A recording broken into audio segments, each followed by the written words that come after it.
Bismillahirrahmanirrahim. Assalamualaikum warahmatullahi wabarakatuh. Waalaikumsalam warahmatullahi wabarakatuh. Selamat siang dan salam sejahtera untuk kita semua. Pada kesempatan yang berbahagia ini, kami dari kelompok 5 akan mempresentasikan berkaitan dengan wawasan kebinekaan global dengan tema Sekolahku yang Damai. Sebelum presentasi ini dimulai, saya akan perkenalkan terlebih dahulu anggota kelompok 5, yaitu yang pertama Bapak Tri Pujono, saya sendiri, yang kedua Ibu Trianingsih, yang ketiga Ibu Ukti binti Arifah, yang keempat Bapak Ulul Mukmin, yang kelima Bapak Yugo Hermawan Prasetyo, yang keenam Bapak Zainul Setiawan, dan yang ketujuh Ibu Subaidah. Dan langsung saja untuk pembahasan ataupun pemaparan berkaitan Sekolahku yang Damai. Yang pertama berkaitan dengan penjelasan umum Sekolah Damai akan disampaikan oleh Bu Trianingsih. Kepada Ibu Trianingsih dipersilakan. Baik, terima kasih atas waktunya. Apa itu sekolah damai? Sekolah damai adalah sekolah yang aman, nyaman, dan menciptakan budaya damai. Selanjutnya, dasar sekolah damai. Prinsip utama sekolah yang aman, nyaman, dan menyenangkan adalah non-diskriminasi kepentingan, hak hidup, serta penghargaan terhadap anak.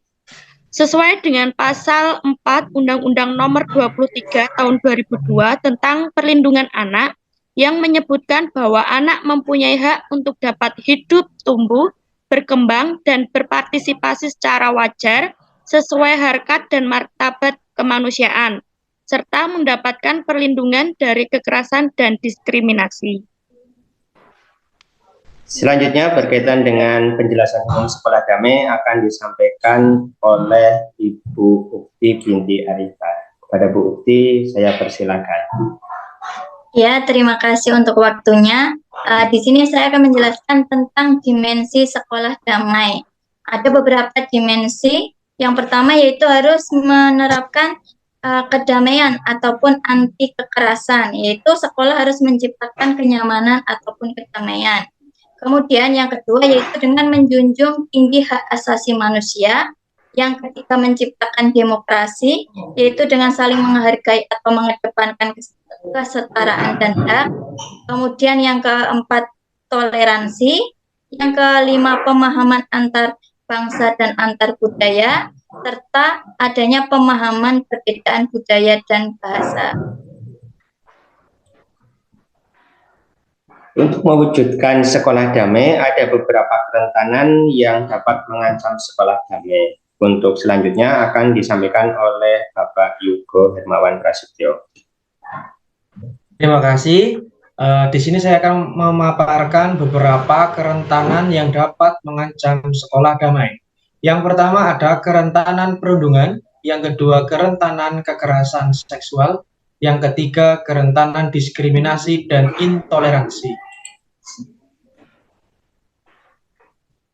Baik, yang pertama ada kerentanan perundungan. Perundungan atau bullying adalah perilaku tidak menyenangkan, baik secara verbal, fisik, maupun sosial, di dunia nyata maupun di dunia maya, yang membuat seseorang merasa tidak nyaman, sakit hati, dan tertekan, baik dilakukan oleh perorangan maupun kelompok. Jadi kerentanan perundungan ini membuat siswa, misalnya seperti perundungan secara verbal, maka si anak nantinya akan tertekan dan akan merasa malas untuk berangkat ke sekolah, sehingga sekolah damai di situ akan kehilangan kedamaiannya. Perundungan secara fisik akan membuat siswa tersebut tidak ingin bertemu dengan teman-temannya karena takut untuk dirundung kembali. Maupun di jejaring sosial dunia maya, bahwa perundungan di dunia maya juga sangat berbahaya terhadap psikologi dari anak, karena di era sekarang dunia maya berperan penting dalam perkembangan peserta didik. Terima kasih, itu dari saya. Selanjutnya, kerentanan yang kedua akan disampaikan oleh Bapak Ulul Mukmin. Kepada Pak Ulul Mukmin, saya persilakan. Terima kasih atas waktunya. Selanjutnya, tentang kerentanan kekerasan seksual pada sekolah damai. Definisinya adalah kekerasan seksual itu setiap perbuatan merendahkan, menghina, melecehkan, dan atau menyerang tubuh dan atau fungsi reproduksi seseorang karena adanya ketimpangan relasi kuasa atau gender yang berakibat atau dapat berakibat penderitaan psikis dan fisik, termasuk yang mengganggu kesehatan reproduksi seseorang dan hilang kesempatan melaksanakan pendidikan dengan aman dan optimal. Karena sekolah damai itu menjadi salah satu ciri dari sekolah ramah anak, sehingga kerentanan seksual ini harus menjadi poin penting dalam pencegahan. Ya, kekerasan seksual dapat mengancam siapa saja, termasuk siswa, termasuk bapak ibu guru dan sebagainya. Sehingga kerentanan seksual di sekolah harus dicegah dengan komunikasi yang baik, dengan proses yang sederhana, tetapi juga bisa menampung aspirasi-aspirasi yang berkembang di dalam sekolah tersebut. Sehingga anak-anak, bapak ibu guru dan seluruh warga sekolah merasa nyaman dan terwujudnya sekolah yang damai. Terima kasih. Itu yang mungkin bisa saya sampaikan. Selanjutnya, kerentanan yang ketiga akan disampaikan oleh Bu Zubaida. Kepada Bu Zubaida, saya persilakan. Baik, terima kasih atas kesempatannya. Untuk kali ini saya akan melanjutkan tentang kerentanan diskriminasi dan intoleransi. Di mana diskriminasi yaitu pengucilan baik secara langsung atau tidak langsung terhadap perbedaan suku, ras, budaya atau agama, etnis, golongan, status ekonomi, dan lain-lain. Dan adanya pemaksaan memaksa pihak lain untuk berperilaku secara spontan dengan menggunakan ancaman, imbalan, intimidasi, atau bentuk yang lainnya. Di mana jika kita melihat ranah kita, diskriminasi yang sering terjadi di sekolah, itu berbagai macam kasus ya, bisa berasal dari guru, bisa berasal dari sesama siswa. Contohnya yang berasal dari sesama siswa, misalkan ada siswa yang memiliki nilai yang jelek atau remedi, kadang anak-anak atau teman-teman itu langsung mengucilkan atau langsung mengejek seperti itu. Kemudian dari sekolah itu sendiri juga bisa terjadi, misalkan contoh kasusnya ketika ada siswa yang belum melunasi SPP tidak diberikan raport. Seperti itu. Terima kasih.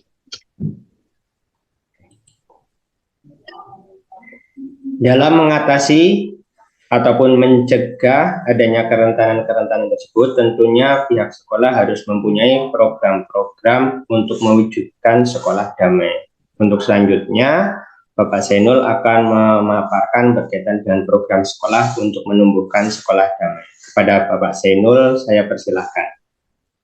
Baik, terima kasih kesempatannya, Pak Tri. Di sini saya akan memaparkan program untuk menumbuhkan sekolah damai. Di sini kelompok kami sudah menawarkan beberapa program agar kerentanan-kerentanan yang tadi sudah dipaparkan itu bisa tercegah dan tidak terjadi di sekolah. Yang pertama adalah dengan adanya reaktualisasi sekolah ramah anak. Kemudian yang kedua, sekolah membuat pusat aduan bullying yang melibatkan BK dan siswa. Kemudian yang ketiga, sosialisasi sex education.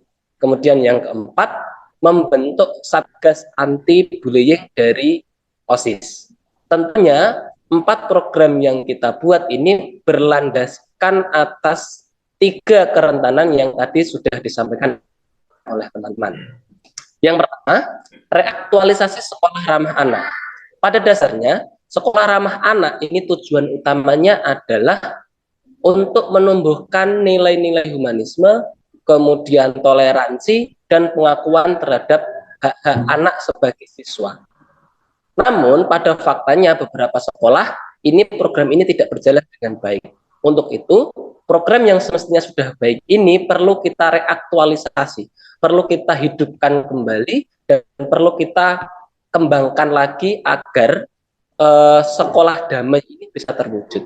Kemudian yang kedua, sekolah membuat pusat aduan bullying yang melibatkan BK dan siswa. Nah, dengan adanya pusat aduan bullying, di sini siswa akan mudah menyampaikan ketika terjadi bullying pada dirinya. Tentu saja baik itu sebagai korban atau sebagai saksi. Dengan adanya pusat aduan bullying, maka alur untuk mengadukan bullying itu menjadi jelas. Tentu saja di sini perlu melibatkan BK yang tahu ilmunya, secara psikologis juga paham, dan tentu juga melibatkan siswa sebagai objek sekaligus subjek di dalam sekolah. Kemudian yang ketiga, sosialisasi sex education. Sosialisasi sex education ini dimaksudkan untuk mencegah kekerasan seksual di sekolah. Anak perlu disosialisasi mana hal-hal yang termasuk dalam kekerasan seksual, mana yang tidak.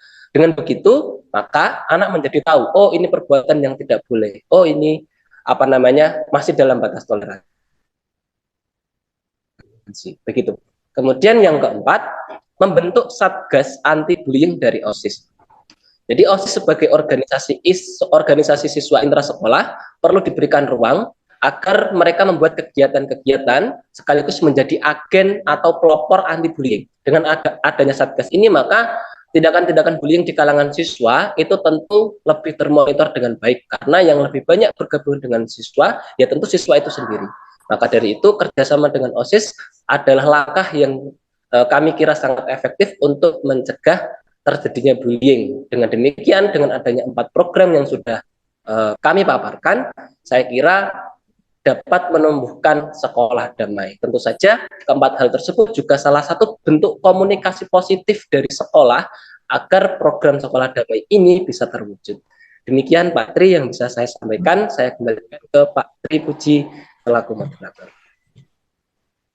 Terima kasih Bapak Ibu yang telah memaparkan berkaitan dengan kerentanan-kerentanan dalam mewujudkan sekolah damai, begitu juga program sekolah yang ditawarkan untuk menumbuhkan sekolah damai. Sebelum presentasi ini saya tutup, akan saya simpulkan bahwa dalam mewujudkan sekolah damai ada beberapa kerentanan yang dihadapi oleh sekolah. Yang pertama yaitu kerentanan perundungan atau bullying. Kemudian yang kedua, kerentanan kekerasan seksual. Dan yang ketiga, kerentanan diskriminasi dan juga intoleransi. Dan untuk mengatasi ataupun mencegah kerentanan-kerentanan tersebut, ada beberapa program dari sekolah untuk menumbuhkan sekolah damai. Yang pertama yaitu revitalisasi program sekolah ramah anak. Kemudian yang kedua, membuat pusat aduan bullying yang melibatkan BK dan siswa. Dan yang ketiga yaitu sosialisasi sex education. Dan yang keempat yaitu membentuk Satgas anti bullying yang melibatkan OSIS. Demikian pemaparan ataupun presentasi yang dapat kami sampaikan. Untuk menutup pemaparan pada siang hari ini, akan saya tutup dengan sebuah pantun. Pantunnya yaitu, kesepian tanpa kekasih, cukup sekian dan terima kasih. Saya akhiri. Assalamualaikum warahmatullahi wabarakatuh. Waalaikumsalam warahmatullahi wabarakatuh. Waalaikumsalam warahmatullahi wabarakatuh.